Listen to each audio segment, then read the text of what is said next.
嗨，我是9月，我想在龙年做一只巨龙风筝，带着大家的愿望一飞冲天，结果它差点把我带上天了。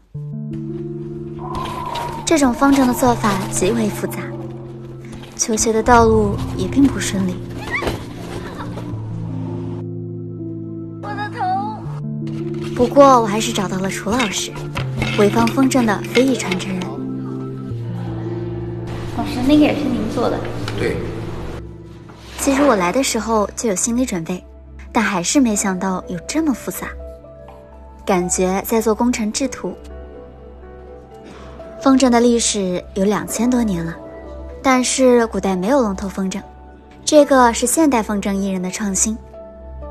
现在做的圆圈是龙头的基础，后续所有的部件都是从这个圆上面延伸出去的。风筝最常用到的一个技巧，就是先用较宽的竹片烧出造型，再用刀把它从中破开，这样就能够得到2个一模一样的弧度。这个是龙的脑门，这个是龙的上半，这个是龙的脑壳。龙的造型我之前也做过，其实有些经验，而风筝的难点在于，就算你了解了所有的构造，做出来可能也飞不了。这个龙头的样子看着就不像是能飞的东西。我们还用同样的方式做了几个小龙头，接下来还要加上龙角、龙须这些部件。这个做法是楚老师的又一个创新，他结合了潍坊风筝的扎工精细、造型优美和阳江风筝的灵动，这样的确更好看了，但我就是担心它飞不起来。老师说肯定没问题，他以前做这个风筝整整试了大半年。现在的这个龙头就是一个兼顾了结构强度、轻量化和美型度的完美答案。骨架成型之后，后面再工作起来就会施展不开，屋子里已经容不下这个大家伙了。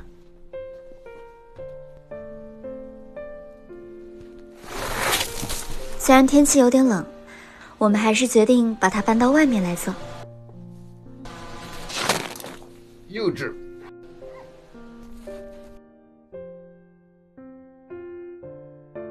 蒙皮的时候我说我来就行了，老师还是不放心，就守在旁边，生怕我哪里贴得不好。后来听秦老师聊起才了解，别人都说他这个人痴迷风筝不要命。以前有次试飞新风筝的时候，风太大，把他人都带起来了，他就是不松手，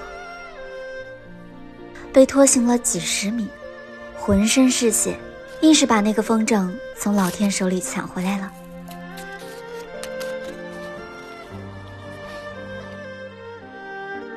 光阴者百代之过客，唯有热爱不负韶华。之后就可以画皮了。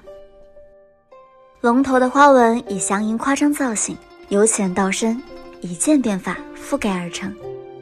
上色是一个更漫长的过程，老师对绘制的要求极高，生怕辱没了手艺。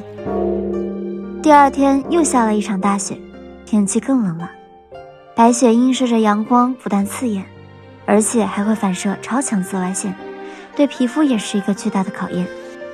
还好随身带着欧蕾淡斑特护小白瓶，这个第3代还升级了配方，从内到外越用越白净，还可以帮我们牢牢管控皮下变黑长斑的源头，肤感也有提升，很好吸收，叠加防晒也不会搓泥，这样我就放心了。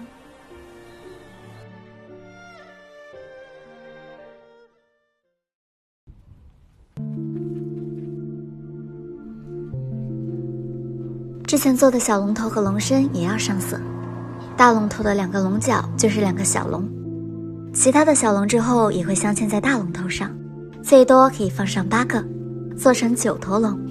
这种做法也是楚老师的一个创新，正是有很多和老师一样的人在努力，非遗风筝一直都在发展。现在全世界70%的风筝都出自潍坊。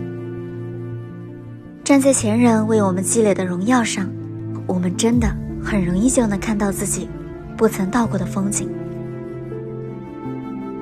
终于在雪快融化的时候，我和老师把它画完了。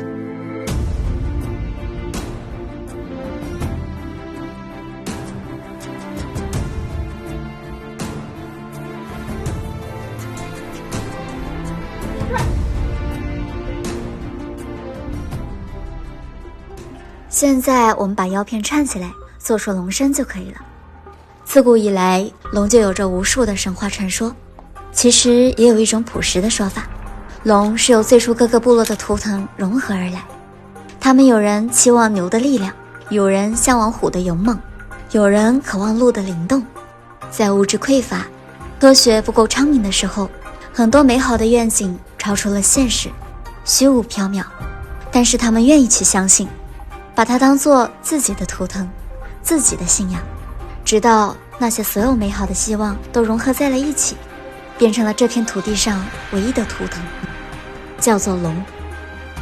我们现在可能已经忘了龙到底代表了哪些部族，但是我们记得自己是龙的传人。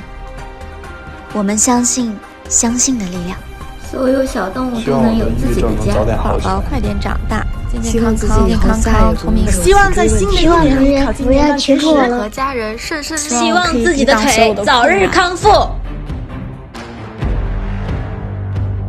龙原本不存在，但是当它汇聚了所有美好的向往，穿越了5000年时空，出现在我们面前时，所有人都知道，这就是东方的巨龙。